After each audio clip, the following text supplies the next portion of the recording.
Hi అండి. కొంచెం heavy డిజైన్‌లో అంటే ఎలిఫెంట్ డిజైన్ అయితే చూపిస్తాను. ఇది ఈజీగా వేసేసుకోవచ్చు.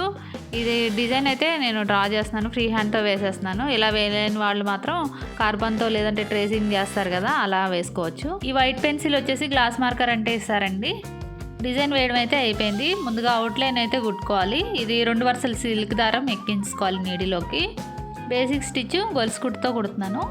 ఈ డిజైన్ వేసే చోట అంటే ప్రతి కార్నర్కి వచ్చేసరికి ఇక్కడ చూడండి నీడిలో ఒకసారి కిందికి దింపేసుకుని మళ్ళీ ఒకసారి పైకి తీసుకుని స్టార్ట్ చేసుకున్నట్లయితే షేప్ అవుట్ అవ్వకుండా అంటే రౌండ్గా రాకుండా నీట్గా వస్తుంది. మనం ఎలాగైతే డ్రా చేసామో అలానే వస్తుంది అనమాట. ఇలా ప్రతి కార్నర్కి చేసుకోవాలి.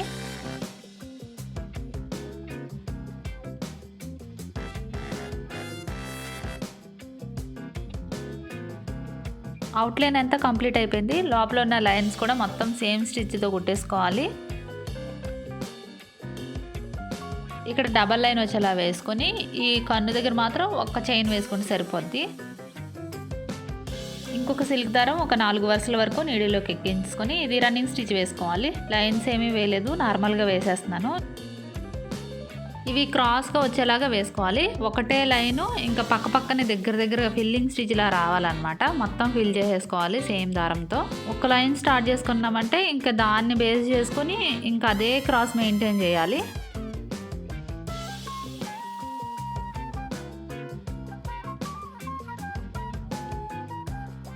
ఇదిగోండి ఇలాగా మొత్తం ఫిల్ చేసేసాను.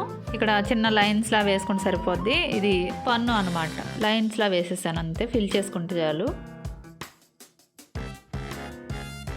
ఈ పైన వైపు కొంచెం సవి స్టిచ్ చేసుకోవాలి, లేదంటే బీడ్స్ అయినా వేసుకోవచ్చు.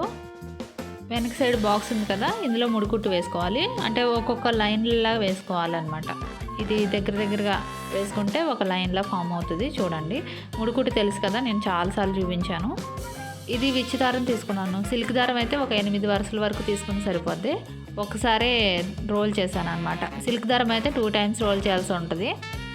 ఇవన్నీ కుట్టుకునేటప్పుడు డీటెయిల్గా డిజైన్ అంటే లైన్స్ కానీ డ్రా చేసుకుంటే మీకు ఈజీగా ఉంటుంది. నేనైతే నార్మల్గా వేసేసాను. ఇదిగోండి ఇలా కంప్లీట్ అయిపోయింది మొత్తం లైన్స్. ఇక్కడ ఇయర్ ఉంటుంది కదా, ఇక్కడ లైన్స్లో వేసేసాను అంతే. లైన్కి మధ్యలో పూసలు కుట్టుకోవాలి. ఇవి 0 సైజు గోల్డెన్ బీడ్స్.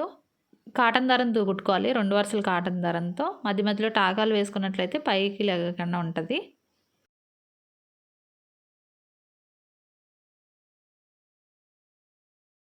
ఈ బాక్స్కి చివరి మాత్రం 2 రకాల బీడ్స్ వేసుకోవాలి. ఒకటి పెద్ద సైజుది అంటే 3 mm బీడ్ ఒకటి, 0 సైజ్ బీడ్ ఒకటి వేసుకుంటే సరిపోద్ది. ఇలా దగ్గరగా వేసుకొని లాస్ట్ ఒక 3 వరకు కాళ్ళ దగ్గర వేసుకోవాలి. ఐ దగ్గర ఒక పూస. ఎలిఫెంట్ డిజైన్ కంప్లీట్ అయిపోయింది. బుట్ట వర్క్లా చేసుకుని చాలా బాగుంటుంది. తప్పకుండా ట్రై చేయండి.